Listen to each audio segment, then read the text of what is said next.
नमस्कार. तर बघू शकताय काल परवा दिवशी पंचमी झाली तर काय आईला बरं वाटेना. पंचमी झाली आणि दुसऱ्या दिवशी जी तिला दवाखान्यात ॲडमिट केलं. काल सोडून आणली तिला दवाखान्यातनं. 3 दिवस ॲडमिट होती.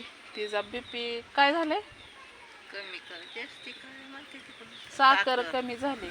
बीपी वाढलाय. साखर कमी झाली आणि BP वाढलाय.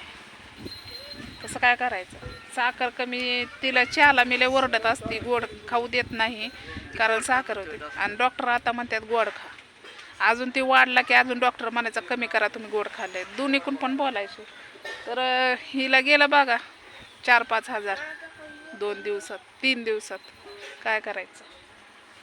देव खाऊ बी देई नाही आणि उठू पण देई नाही आणि बसू पण देई नाही. लय अवघड परिस्थिती आहे. काय करायचं? बोल की. तिचा मोबाईल आहे का नाही, फोन येत असते तर, पण तिचा मोबाईल चार्जिंगच व्हायना. किट का काय खराब झाली, चार्जिंगच व्हायना. मोबाईल 2-3 वेळाच लावला पण काय चार्जिंग व्हायना. आता मस्त तिला फोन येतात तिच्या बहिणींचं मामांचं माझ्या, करत असतात फोन, बोलत असतात.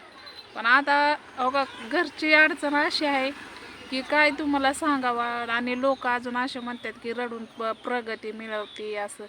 हो का, रडून तर मिळायचं असतं ना तर रोज डोळ्यामध्ये चटणी टाकून रडले असते. बानू पाय रडली म्हणून म्हणत असेल. अहो लेकरू आजारी कोणच्या पण आईला ते वाटतं. ताईंनी दिलं नव्हतं वय, पण मी म्हणलं पळत आलं असतं लेकरू.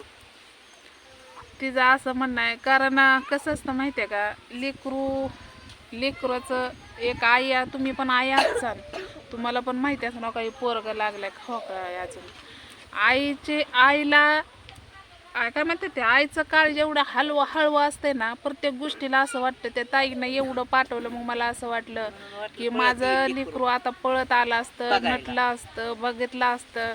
जेवढं अहो तुम्हाला सांगाल तेवढं कमीच आहे. पण काही गोष्टी मी तुम्हाला सांगत नाही, पण तुम्ही समजून घेत नाही. समजून घेत जावा जरा. अपंग लेकरू आहे. एका आईच्या मनाला काय वाटत असन, काय भावना असतील. अहो माझं काळ असं चिरतंय. कुणाला सांगणार?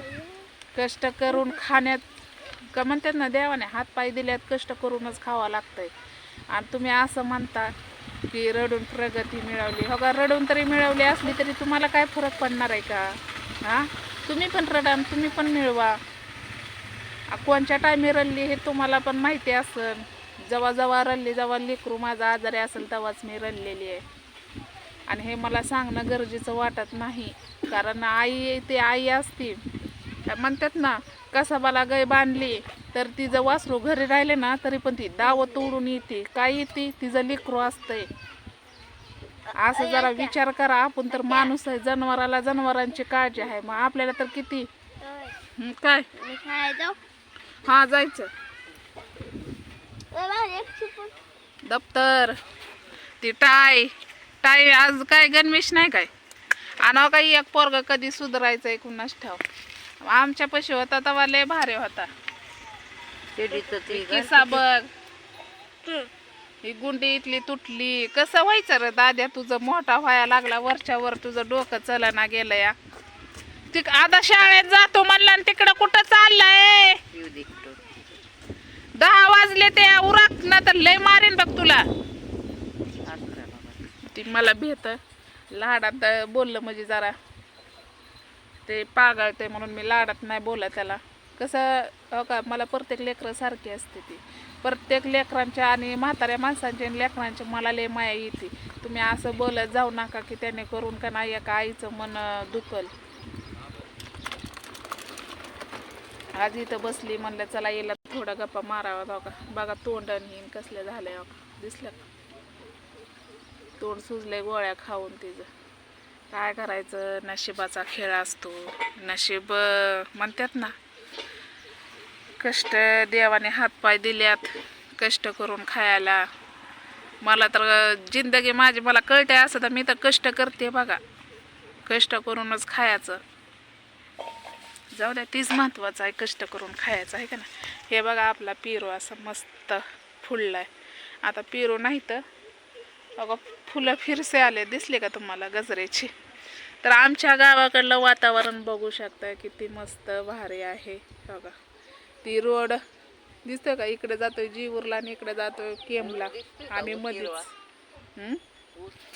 दिसतंय हवा आणि हे बानूबाईची लेफ्ट रोज धुयची वाळू घालायची आणि बानूबाईची कपडे कारण आपण स्वच्छता ठेवलं तर लेकरं स्वच्छता राहते ते आपण नाही ठेवलं तर मग लेकरं आजारी पडतात आणि मला नाही वाटत की बानू आजारी पडावं म्हणून आपलं नेटकं पडून आपण रोज कपडे धुवायची आणि पाणी सुटतंय त्यामुळं काही टेन्शन नाही हो का ही नळ आहे आपला इथं पाणी सुटतं मस्तपैकी रोड आहे त्याच्यावर आपटायची दना दना दना दना बिन निरम्याची आपटली ना तरी पण चांगले निघतात असं नाही की निरमाचा असावा साबण आणि हे आम्ही बिगर साबणाची बिगर तेलाची कालवणं लय खाल्ले ती ना अजून पण खातोय पण आता कुठं 4-5 महिने झालं जरा 2 टाईम आम्ही खातोय तेलाची कालवणं काय तुम्हाला सांगावं सांगा बरं जे आहे ते बरं आहे म्हणायचं चला हेड्या वावाला असलं तर ठेवा बरं मग एक लाईक